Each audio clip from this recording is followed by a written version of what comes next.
Kami persilakan untuk berdiri.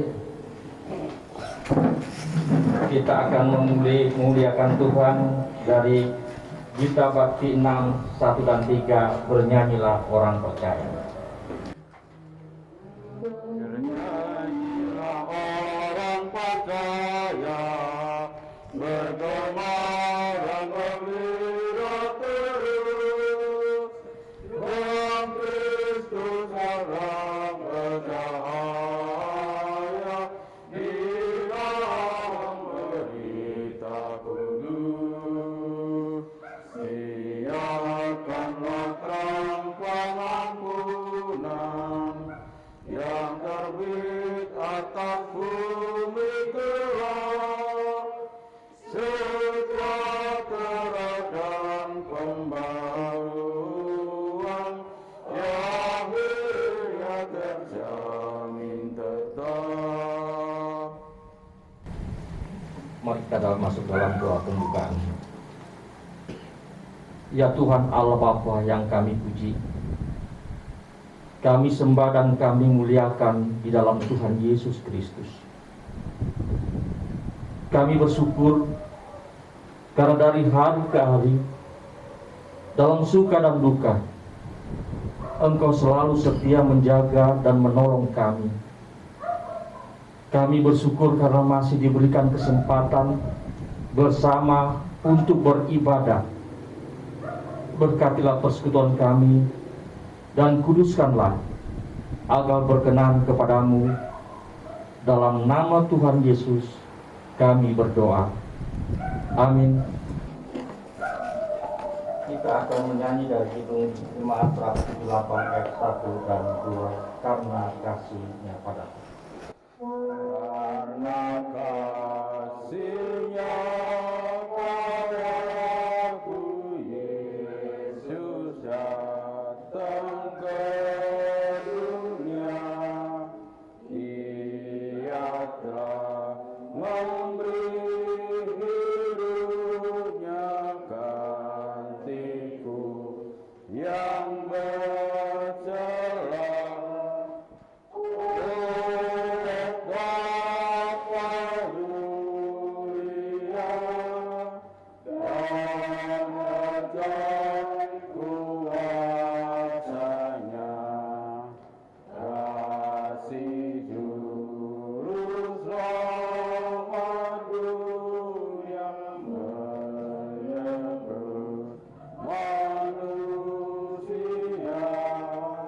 Tuhan Allah Bapa kami yang bertata di dalam kerajaan surga, Tuhan yang kami sembah dalam nama Tuhan kami Yesus Kristus, kami mengucap syukur dan terima kasih Tuhan.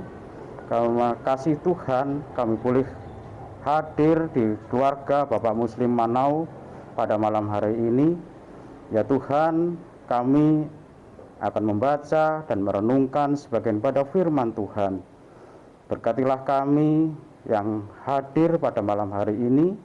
Bersiaplah ya Tuhan, kami siap mendengarkan. Dalam nama Tuhan Yesus kami berdoa.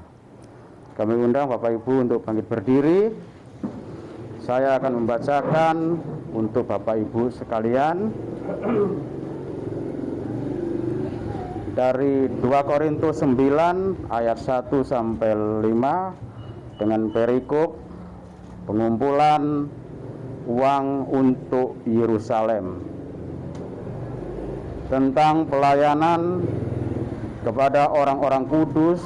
Tidak perlu lagi aku menuliskannya kepada kamu. Aku telah tahu kerelaan hatimu tentang mana aku memegahkan kamu kepada orang-orang Makedonia. Kataku, Akaya sudah siap sedia sejak tahun yang lalu, dan kegiatanmu telah menjadi perangsang bagi banyak orang. Aku mengutus saudara-saudara itu agar kemegahan kami dalam hal ini atas kamu jangan ternyata menjadi sia-sia, tetapi supaya kamu benar-benar siap sedia seperti yang telah kukatakan, supaya apabila orang-orang Makedonia datang bersama-sama dengan aku, Jangan mereka mendapati kamu belum siap sedia, sehingga kami untuk tidak mengatakan kamu merasa malu atas keyakinan kami itu. Sebab itu, aku merasa perlu mendorong saudara-saudara itu untuk berangkat mendahului aku, supaya mereka lebih dahulu mengurus pemberian yang telah kamu janjikan sebelumnya, agar nanti tersedia sebagai bukti kemurahan hati kamu dan bukan sebagai pemberian yang dipaksakan. Demikian pembacaan Alkitab pada malam hari ini. Berbahagialah semua orang yang mendengar firman Tuhan dan melakukannya. Terpujilah Tuhan Yesus. Haleluya. Haleluya. Haleluya. Haleluya.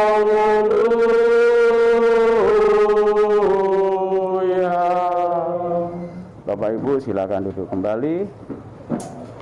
Bapak yang dikasihi Tuhan, tema kita pada malam hari ini adalah motivasi serta kepedulian yang tulus. Motivasi merupakan dorongan yang dimiliki seorang individu yang mana dapat melakukan tindakan-tindakan. Motivasi bisa menjadi dasar atau alasan yang kuat dari perilaku seseorang atau keputusan untuk melakukan sesuatu. Motivasi didefinisikan sebagai dorongan yang dapat memberi semangat sehingga seseorang mau melakukan tugas atau pekerjaannya dengan sungguh-sungguh, penuh rasa tanggung jawab, bahkan rela berkorban.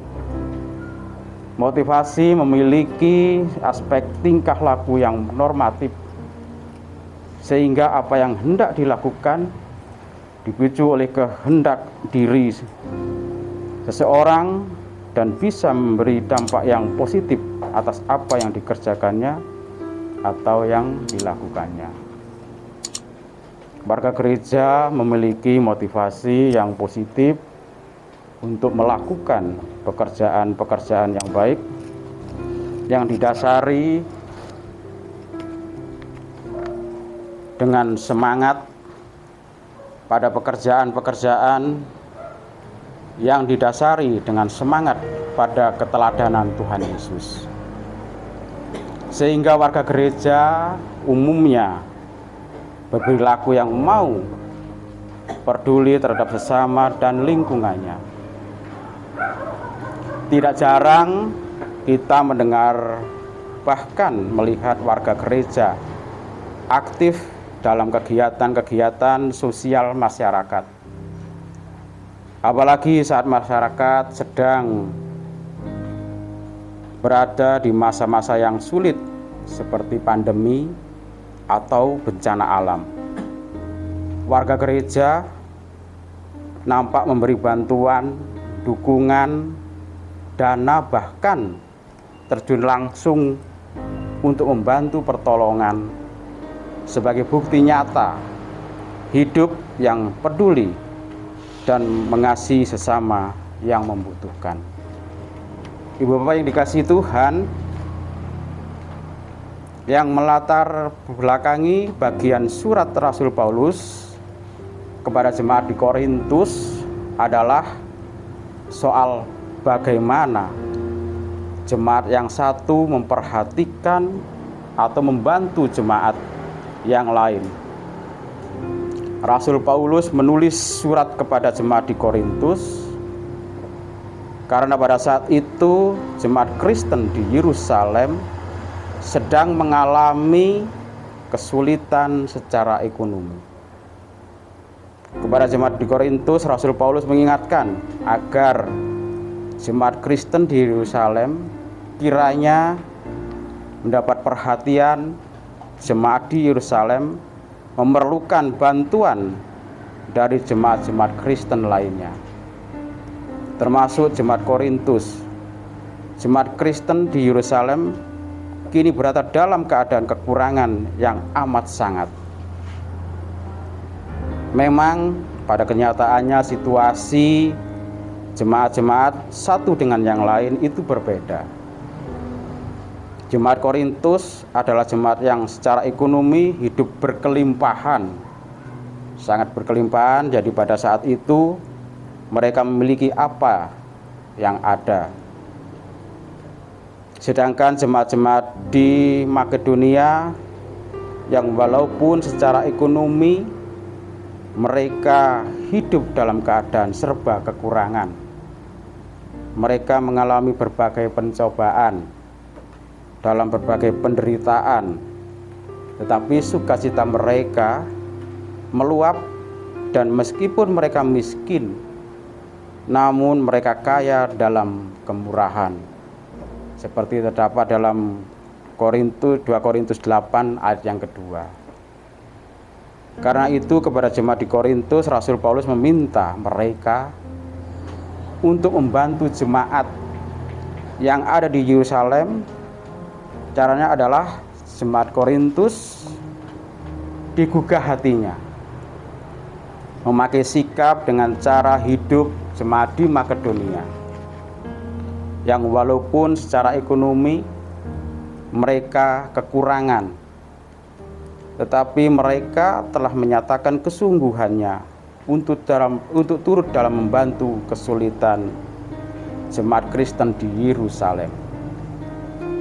Rasul Paulus dalam bagian surat ini juga mengatakan kepada jemaat di Korintus bahwa kepada jemaat di Makedonia pun Rasul Paulus telah bersaksi bahwa jemaat Kristen di Korintus pun memiliki hati yang rela dalam memberi.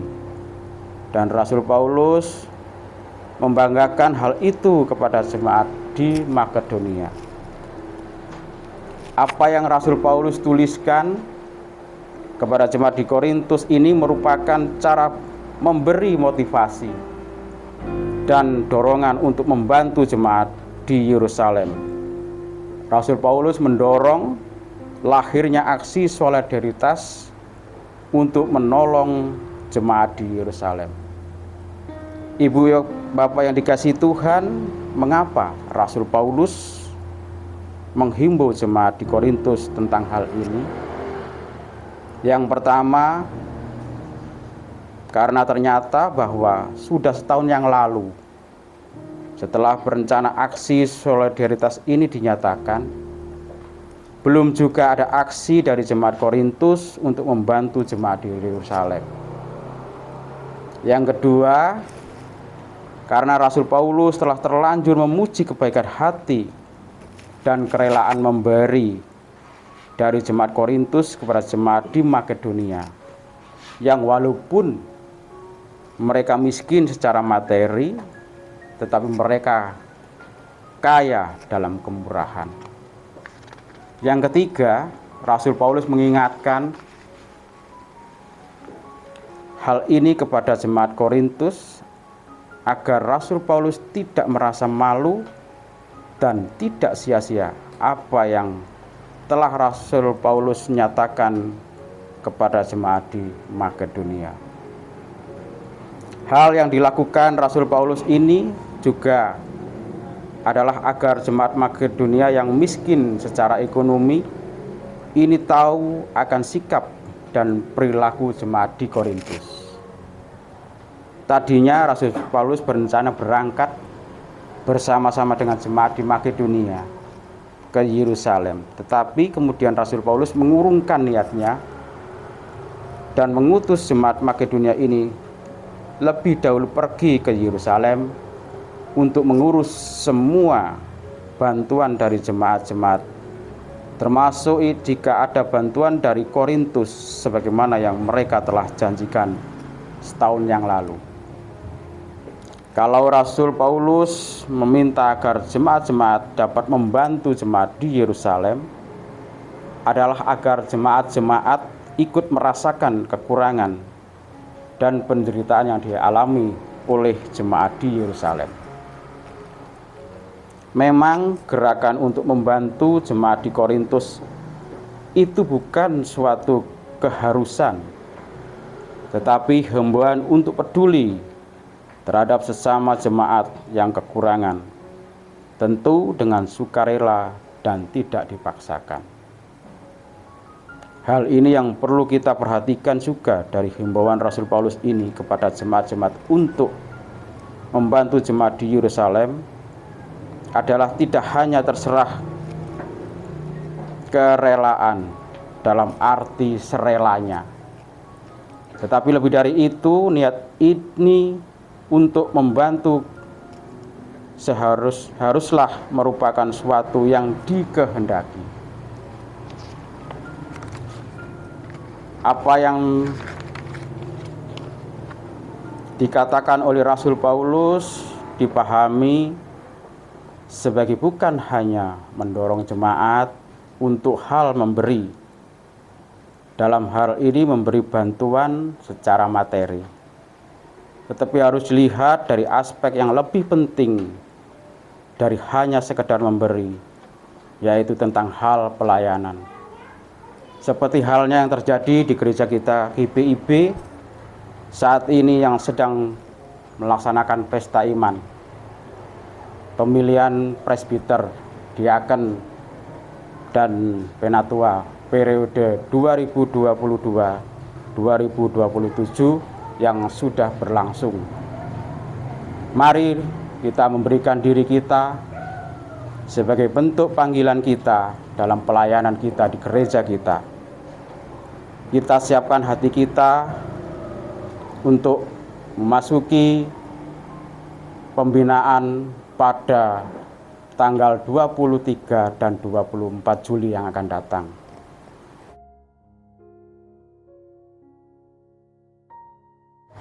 Demikian firman Tuhan malam hari ini. Amin. Kita menyerahkan ungkapan syukur kita dalam doa. Mari kita berdoa. Allah Bapa sumber kehidupan kami, ketika kami melihat kebaikan-Mu dalam hidup kami, maka kami mau belajar untuk senantiasa mengucap syukur. Kami percaya bahwa segala sesuatu dalam kehidupan kami berasal daripada-Mu. Bahkan ketika saat ini kami telah memberi persembahan, maka kiranya persembahan kami ini berkenan dan dapat dipakai untuk kemuliaan nama-Mu. Serta berkati setiap pengurus gereja untuk menata layani persembahan ini dengan baik seturut kehendak-Mu. Dalam nama Tuhan Yesus kami berdoa. Amin. Dipersilakan duduk. Jemaat, pulanglah dengan sejahtera dan jadilah pelaku firman Tuhan di dalam tugas panggilan-Mu di tengah keluarga, gereja, masyarakat, dan bangsa. Angkatlah hati dan arahkanlah pikiran-Mu kepada Tuhan, serta terimalah berkat-Nya. Kasih karunia dan damai sejahtera dari Allah Bapa, dari Tuhan Yesus Kristus, dan tuntunan dari Roh Kudus akan tinggal dan menyertai kehidupan keluarga Bapak Muslim Manau, serta tinggal dan menyertai kehidupan kita sekalian dari sekarang sampai selama-lamanya. Amin. Haleluya.